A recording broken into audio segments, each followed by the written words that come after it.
제가 그 주중에 일하는 일 있잖아요. 필름. 그 일을 하게 된 게 제 동기 목사가 그 일을 하고 있었거든요. 그래서 이제 그 친구 때문에 그 일을 이제 하게 됐어요. 근데 그 친구가 이제 안산에서 일을 합니다.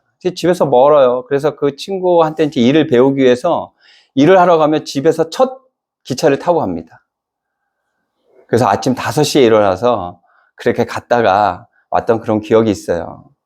그 요즘에는 될 수 있으면 전화가 좀 안 왔으면 좋겠습니다. 너무 멀어서 안 가고 싶어요. 그런데 전화가 오면 또 안 갈 수가 없잖아요. 요즘에 이제 연말이라는데 일이 별로 없습니다. 그래서 이제 다음날 일이 없어서 내일 이제 좀 산에도 가고 말씀도 보고 이제 뭐 이런저런 계획을 이제 막 세우고 있는데 저녁에 전화가 온 거예요. 내일 급하게 좀 와야 되겠다고, 일이 없으면 좀 오라고. 근데 또 거짓말은 못 하겠어요. 또 일 있다는 얘기 못 하겠고, 그래서 알겠다고 그러고 이제 또 새벽부터 이제 가서 일을 같이 이제 즐겁게 이런저런 이야기 하면서 즐겁게 일을 이제 그렇게 하고 왔죠. 근데 이제 일을 하는 중간에 그 문을 다는 사람이 왔어요. 그 회사는 다 이렇게 종목마다 다 다르잖아요. 문 다는 사람이 따로 있고, 또 필름 붙이는 사람 따로 있고, 도배하는 사람 다 따로 있는데, 문을 다는 사람이 왔어요. 근데 젊은 친구인데, 저도 예전에 좀 봤던 기억이 있는데, 그 친구가 오자마자 막 이런저런 이야기를 하면서 자기가 허리 수술을 2번이나 했다고 막 자랑하듯이 막 얘기를 하는 거예요. 물어보지도 않았는데. 그러니까 같이 일하는 우리 동기 목사는 대꾸도 잘 안 해요. 그 친구 막 얘기하는데. 그래서 뭐지? 근데 허리 아프다 그러니까 또 제가 얼마나 또 반응이 또 바로 나오잖아요. 제가 아팠으니까. 그래서 허리 아팠다 그러니까 또 뭔가를 또 해줘야 될 것 같은 막 그런 또 의무감 때문에 제가 5분도 못 걸었는데 지금 막 이렇게 얘기를 하는데 이 친구는 안 들어요. 이게 얘기를 하면 이 사람이 듣고 있구나. 이 사람이 듣지 않고 그게 느껴지잖아요. 근데 이 사람은 그 얘기를 안 들어. 제가 몇 마디 이렇게 막 나누는데도 이 사람은 별로 듣고 싶어 하지 않는구나. 그런 게 느껴져가지고 얘기를 하다가 말았어요, 제가. 얘기를 안 했습니다. 그리고 이제 그 사람이 간 다음에 우리 동기 목사한테 물어봤죠. 저 친구는 허리가 아프다 그래서 내가 뭐 좀 알려주려고 그랬는데 안 듣네. 그랬더니 뭐라 그러죠? 꼰대라 그러죠, 꼰대. 이 사람은 젊은 사람인데 꼰대래요. 제 동기 목사가. 왜 그러냐 그랬더니 자기 얘기는 그렇게 하고 싶어 하면서 다른 사람의 이야기는 안 듣는답니다. 그래서 우리 그 동기 목사가 이 친구랑 일어나면 너무 힘들어서 그 친구랑 같이 이렇게 겹치지 않게 해달라고 회사에다 그렇게 얘기를 했대요. 그래서 몇 년 동안 그 친구랑 같이 겹쳐서 일한 적이 없답니다. 그 정도로. 남의 얘기를 전혀 안 듣는 거죠. 근데 남의 얘기를 전혀 안 듣는다 그렇게 생각나는 사람 한 사람 없어요? 우리나라에 요즘에? 남의 얘기를 듣지 않는 한 사람 있잖아요. 예? 우리 대통령님, 왜 그러실까요, 정말. 정말 걱정스럽습니다, 진짜. 저희 나라 정말 외국에서 부러워하는 그런 나라거든요, 저희 나라가. 그런데 지금 엄청나게 지금 불안해요. 경제적으로도 그렇고, 정치적으로도 그렇고, 모든 것들이 다 지금 불안합니다. 아니, 대통령도 사람이에요. 그렇죠? 완전할 수가 없어요. 실수할 수도 있고요. 부족한 면도 있어요. 실수하면 어떻게 하면 돼요? 사과하면 돼요. 잘못했다 그러고 부족하다 그러면 부족한 면을 이야기하면 돼요. 그리고 서로 소통하면 돼요. 그래서 앞으로 더 잘하면 돼요. 그런데 왜 그것을 안 하는 거죠? 본인은 특별한 사람이 아니라 특별한 신과 같은 존재라고 생각할까요? 다른 사람들하고 자기는 정말 차별되는 특별한 사람이라고 그렇게 생각하고 있는 걸까요? 아니에요. 대통령도 권한만 있을 뿐이지 우리 인간들과 똑같은 사람인 거예요. 그렇기 때문에 실수할 때도 있고 부족한 면도 있는 거예요. 그거 우리가 인정할 수 있어요. 이해할 수 있어요. 다른 사람의 이야기를 듣고 자신의 모습을 돌아보고 그렇게 성장해가는 대통령이었으면 좋을 텐데 참 안타까운 그런 생각이 듭니다. 우리 그 개신교가 종교개혁을 일으킨 그 이유 중에 가장 큰 이유 중에 하나가 교황 무호설이 있어요. 교황은 무호하다는 거예요. 교황이 결정하는 거, 선택하는 모든 것들이 다 무호하대요. 오류가 없대요. 그러니까 교황은 완전한 완벽한 사람이라는 거예요. 근데 교황도 사람인데 완벽할 수 있어요? 완벽할 수 없어요. 그래서 개신교가 종교개혁을 일으킨 가장 큰 원인 중에 하나가 포함되어 있습니다. 교황 무호설이. 왜? 사람은 아무리 특별하고 특출나고 잘나도 인간 그 이상의 모습은 될 수 없어요. 신은 될 수 없는 거예요. 사람인 거예요. 근데 오늘 신을 얘기합니다. 예수님에 대한 이야기를 하고 있어요. 1절부터 3절까지 제가 한번 쭉 읽어볼게요. 태초에 말씀이 계시니라. 이 말씀이 하나님과 함께 계셨으니 이 말씀은 곧 하나님이시니라.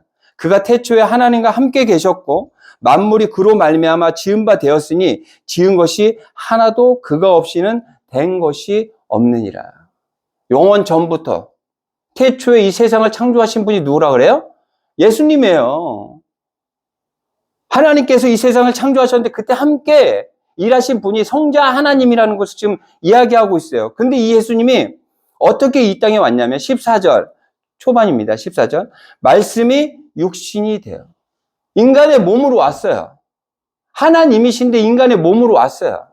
그럴 수밖에 없었어요. 왜요? 우리 인간들을 죄에서 구원하시기 위해서는 그 방법밖에 없었던 거예요. 그런데 그 예수님을요, 사람들이 어떻게 대하냐면요. 보세요. 9절부터 제가 읽어볼게요. 참빛, 곧 세상에 와서 각 사람에게 비추는 빛이 있었나니. 누구예요? 예수님이죠? 10절, 그가 세상에 계셨으며 세상은 그로 말미암아 지은 바 되었을 때 세상이 그를 알지 못하였고. 11절, 자기 땅에 오매, 자기 땅은 이스라엘 땅 얘기하시는 거겠죠? 자기 백성이 영접하지 아니하였으나. 왜 영접하지 아니하였을까? 이제 그것을 그 앞절에서 이야기하고 있어요. 4절부터 한번 볼게요. 그 안에 생명이 있었으니 그 생명은 사람들의 빛. 5절, 빛이 어둠에 빛이 돼 어둠이 깨닫지 못. 예수님이 빛이에요. 비춰줘요. 근데 어둠들이 깨닫지 못해요. 빛으로 나오지 않아요. 그 이유가 뭘까요? 자신의 모습을 드러내고 싶지 않지요. 실체가 드러내고 싶지 않잖아요. 제가 이번 주에 주중에 오토바이 대리점 리모델링 하는 데 가서 일을 잠깐 했습니다. 그런데 이제 업종이 그래서 그런지 필름을 이런 우드나 이런 거를 사용하지 않고 메탈을 썼어요. 메탈. 그러니까 딱 붙여놓으면, 이게 철이지, 이게 철인가, 그렇게 느낌이 들 만한 그런 필름을 썼어요. 근데 그 필름은 굉장히 얇아요. 그게 굉장히 민감합니다. 그래서 표면을 아무리 저희가 갈고 닦아도 그 위에다 필름을 붙이잖아요? 그럼 그 안에 표면이 다 드러나요. 그것 때문에 하루 종일 싸우더라고요. 그 실장님하고 그 오토바이 그 대리점 사장님하고, 그러니까 본인이 결정한 필름인데 그거에 대한 것을 어느 정도 얘기를 했는데 이 정도일지는 모른 거죠. 근데 또 실장님도 약간 좀 손이 약간 거치신 분이야. 좀 굉장히 꼼꼼하신 스타일은 아닌 거야. 그러다 보니까 두 분이서 하루 종일 그렇게 싸우시더라고. 그리고 이제 결국에 이제 타협을 보고 그렇게 이제 일을 마치긴 했는데, 근데 그 메탈은 보면 그 표면이 가득 그대로 이렇게 다 드러나거든요. 근데 빛이 없잖아요? 그럼 잘 보이진 않습니다. 그런데 이제 빛이 쫙 비치잖아요? 그러면 그 표면이 그대로 다 드러나요. 빛의 위대함이에요. 빛이 비치면 잘 몰랐던 이런 요만한 어떤 미세한 이런 티들도 다 티가 납니다. 그래서 이 필름이 작업이 쉽지 않은 작업이에요. 왜 그러냐면 필름을 이 후지라는 이 종이에서 이렇게 쭉 띄잖아요. 그럼 거기서 정전기가 발생이 돼요. 그러니까 주위에 있는 먼지가 쫙 들어옵니다. 그것을 다 감안해갖고 필름을 붙여야 되니 그 필름 붙이는 일이 정말 쉽지 않아요. 그 쉽지 않은 일을 하는데 필름까지도 굉장히 예민한 필름이다 보니 얼마나 힘들었겠어요. 근데 그걸 숨기고 싶어. 빛만 없으면 숨길 수 있어요. 근데 빛이 비치잖아요? 그 표면이 다 드러나는 거예요. 사람들이 왜 빛이신 예수님 앞에 왜 나아가길 꺼려할까요? 자신의 모습이 다 드러나기 때문이에요. 요즘에 부부간의 문제들이 많이 있잖아요. 예전부터 그랬지만 그 부부들이 TV에 많이 출연을 합니다. 문제를 가지고 간절한 마음을 가지고 와요.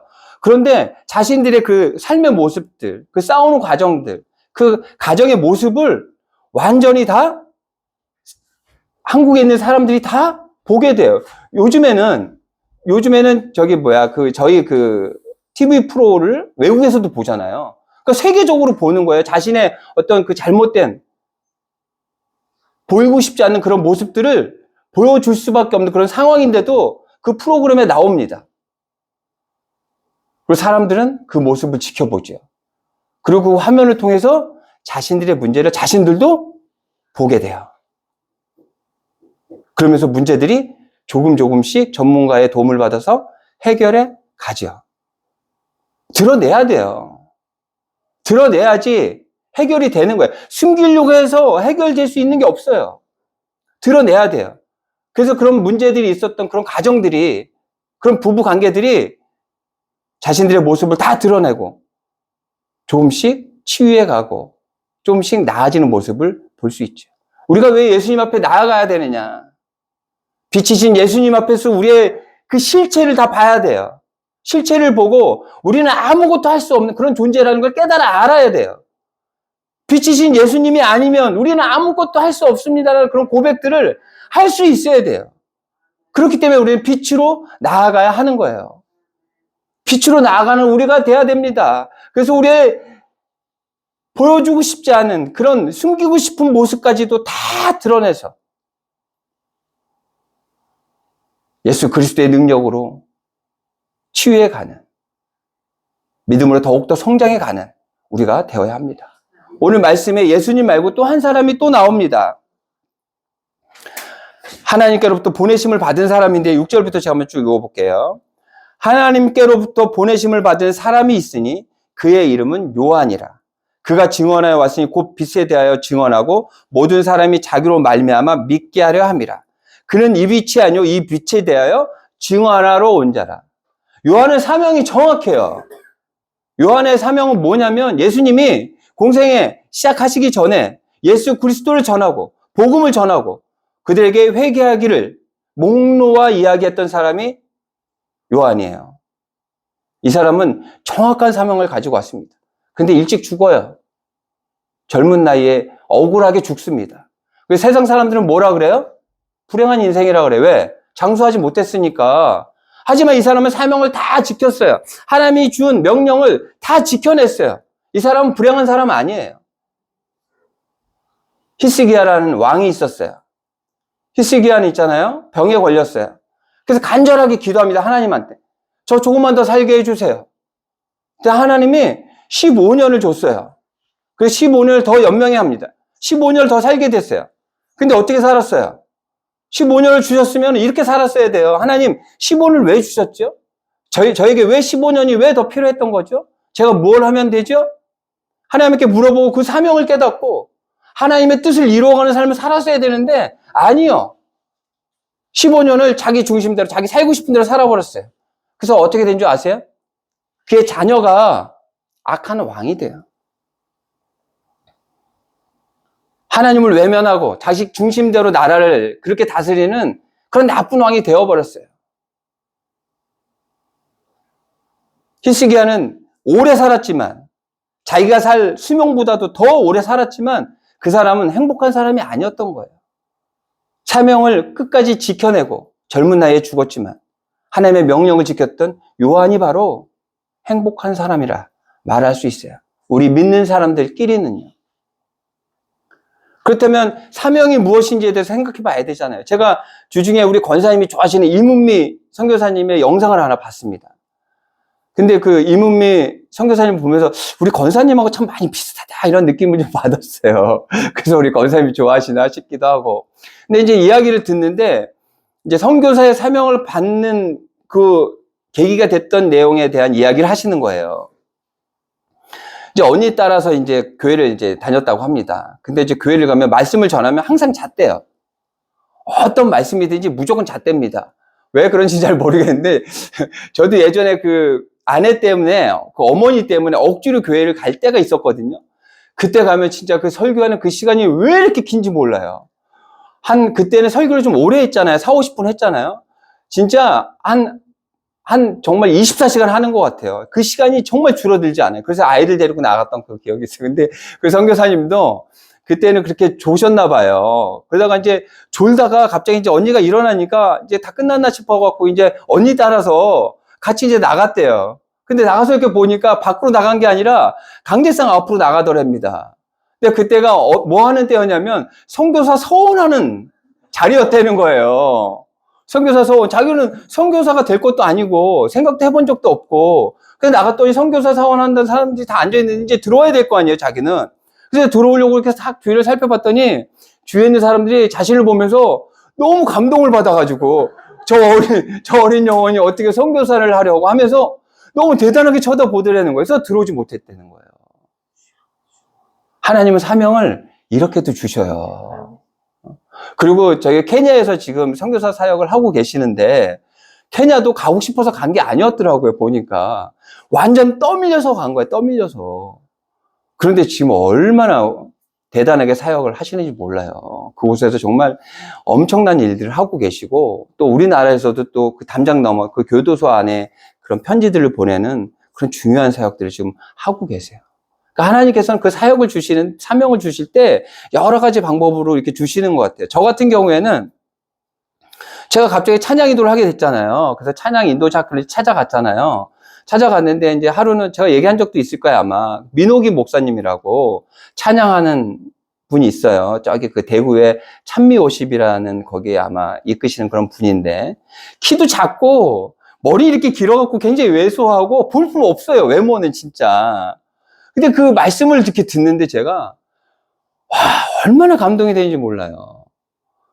그 사람이 제가 봤을 때는 외모는 그렇게 보잘것 없었지만 정말 큰 사람처럼 느껴졌어요. 그래서 제가 그 사람 보면서 나도 저 사람처럼 되고 싶다. 나도 저런 영향력이 있는 사람이 되고 싶다. 이런 생각을 제가 했어요. 근데 기도를 못했어요. 왜 그러냐면 저는 자격이 안 된다고 생각했어요. 나 같은 사람은 그런 일을 할 수 없을 거라고 생각했어요. 기도를 못했어요. 하나님, 저도 저렇게 훌륭한 목사님이 될 수 있도록 인도해 주세요. 라고 기도 못했거든요. 근데 목사가 됐어요. 하나님은 사명을 주시는 방법이 여러 가지인 거예요. 그렇게 하나님께서는 우리에게 사명을 주시죠.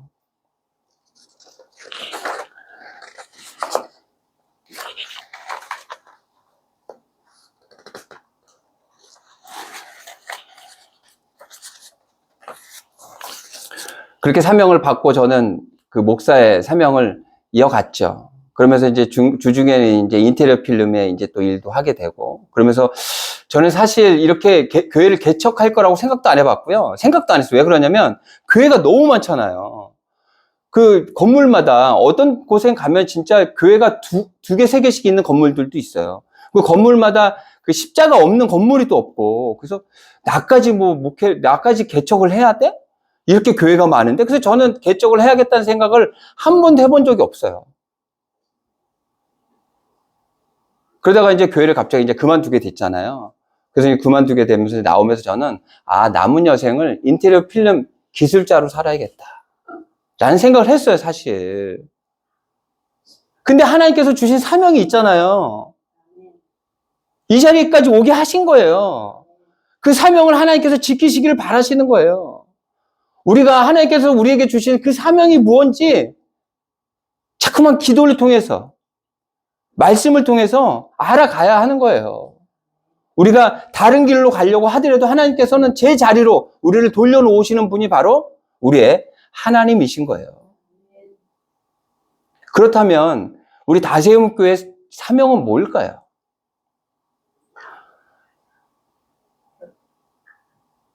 제가 이번에 이제 그 2년 가까이 이제 편안하게 예배를 드리던 장소에서 이제 나오게 됐잖아요. 그러면서 제가 한편으로 어떤 생각이 들었냐면, 작은 공간이더라도 우리의 공간을 좀 가졌으면 좋겠다 하는 생각을 좀 했어요.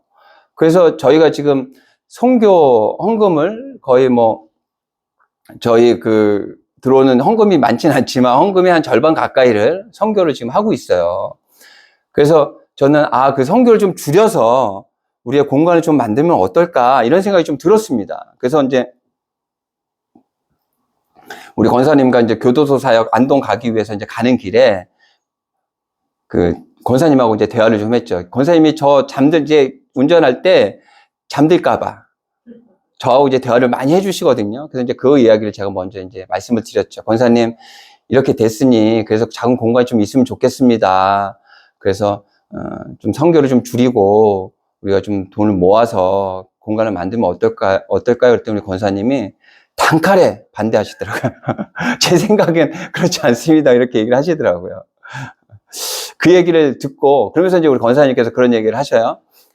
우리에게 그 공간이 필요하다면 하나님께서 주시지 않을까요? 이런 얘기를 하시더라고요. 그래서 제가 그 얘기를 들으면서 내 믿음이 우리 권사님보다 작나? 이런 생각을 했어요. 그러면서 어떤 생각을 했냐면 다세임 교회가 작은 인원이 모이고 작은 헌금이 모이지만 하나님을 사랑하는 것처럼 이웃을 사랑하고 나눠야 한다라는 것을 우리에게 사명으로 주신 건 아닌가 하는 그런 생각을 했어요. 사실 작은 헌금이 모이지만 그것을 우리가 처음부터 아낌없이 선교사에게 그리고 지역의 또 어려운 어린 아이들에게 그런 것들을 나눠줄 수 있었던 것은 아마 우리들께 하나님께서 바라신 사명이기 때문에 그렇게 할 수 있었던 것은 아닌가 하는 그런 생각을 했습니다. 직급이 목사라고 해서 믿음이 가장 좋은 건 아니에요. 우리 권사님이 믿음이 더 좋을 수 있어요. 우리 권사님과 함께 다니면서 많은 것들을 배우고 또 많은 도움을 받고 합니다.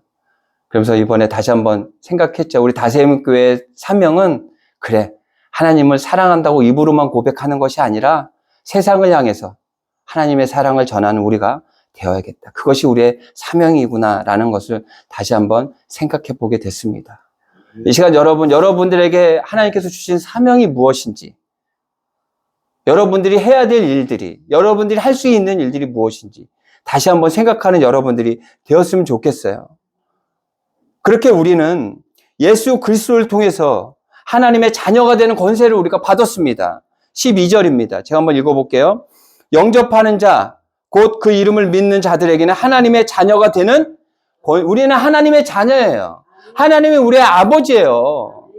그 이후에 말씀 계속 읽어볼게요. 이는 혈통으로나 육정으로나 사람의 뜻으로 나지 아니하고 오직 하나님께로부터 난 자들이니라. 말씀이 육신이 되어 우리 가운데 거하심에 우리가 그의 영광을 보니 아버지의 독생자의 영광이요 은혜와 진리가 충만하더라. 예수 그리스도가 우리 때문에 이 땅에 오셨어요. 하나님이신 예수님께서 인간의 몸으로 오셨어. 그 희생을 통해서 우리는 구원을 받은 거예요. 그곳에 뭐가 넘친다고요? 은혜와 진리가 충만하더라. 그런데 진리보다 은혜가 먼저 앞섭니다. 예수 그리스도 하나님의 그 은혜가 있었기 때문에 우리는 구원받을 수 있었던 거예요. 중보자이신 예수님께서 계셨기 때문에 우리는 구원을 얻을 수 있었던 거예요. 그리고 또 우리를 위해 기도하신 분들이 있었기 때문에 우리는 구원을 얻게 된 거예요. 저희 어머니가 오셔서 같이 예배하는데 저희 어머니가 지금은 이제 연세가 있으셔서 새벽 기도 하시기가 쉽지 않으실 텐데 예전에는 새벽 기도회를 이렇게 다녀오시면 새벽에 저희 방문을 열고 제 머리에다 손을 얹고 이렇게 기도를 해주셨어요. 근데 보면 제 동생보다 저를 더 기도를 많이 해주신 것 같아요. 왜 그랬을 것 같아요? 저희 어머니가 왜 제 동생도 있는데, 제 동생도 있고, 저도 있고, 누나도 있는데 왜 저를 제일 많이 기도해 줬을까요? 제가 제일 부족했기 때문에 그래요. 제 동생은 알아서 잘 하는 그런 동생이에요. 언제 문제를 한 번도 일으키지 않는 그런 동생이었어요. 저는 항상 사고치고, 문제를 일으키던 그런 아들이었어요. 그러니 저희 어머니가 얼마나 걱정스러웠겠습니까? 한 번은 밖에서 싸움을 얼마나 이렇게 했는지 막 피 터지고 이제 집에 들어갔어요. 어머니가 막 저를 보면서 막 눈물을 흘리시면서 막 걱정스럽게 막 그러시는데 저는 이제 막 어머니에게 이제 막 짜증을 내는 거죠. 어머니가 저를 보시면서 얼마나 마음이 안타까우셨겠어요. 저 인간 저렇게 커갖고 어떻게 되려나 싶으셨을 것 같아요. 그러니 새벽마다 새벽 기도회를 마치시고 오셔서 제 발을 붙드시고 제 머리를 붙드시고 기도를 해주셨어요. 제가 이 자리에 있을 수 있는 그 이유는 하나님께서 사명을 허락하셨지만 함께 기도해 주셨던 저희 어머니가 있었기 때문에 제가 이 자리에 있는 것은 아닌가 하는 생각을 해봅니다. 제가 처음 설교하는 날 그때 전도사였죠. 그때는 굉장히 어리바리하고 뭐 잘 모를 때, 뭐 지금도 부족하지만 어머니의 생각이 나면서 그때 굉장히 많은 눈물을 흘렸던 그런 기억이 있습니다. 그렇게 기도해 주셨던 분이 있었기 때문에 중보해 주셨던 예수 그리스도가 있었기 때문에 우리가 하나님의 자녀가 되었던 거예요. 우리 다세움교회가 그 역할을 했으면 좋겠습니다. 이 어두워져가는 세상. 오늘 우리 집사님께서 나라를 걱정하고 나라를 위해서 기도해 주셨잖아요. 정말 이렇게 힘들고 어려운 이 나라를 위해서 우리가 기도했으면 좋겠고, 또 힘들고 어려운 사람들을 위해서 기도하고, 우리가 작은 거지만 그 작은 것으로라도 도울 수 있는 그런 교회가 우리 각 교인들이 되었으면 좋겠습니다. 그렇게 하나님께서 여러분에게 허락하신 사명이 무엇인지 다시 한번 생각해 보시고, 또 다세움교회에게 허락하신 그 사명을 붙들고 이기며 승리하며 세상을 돕는 여러분들이 되시기를 바랍니다. 아멘.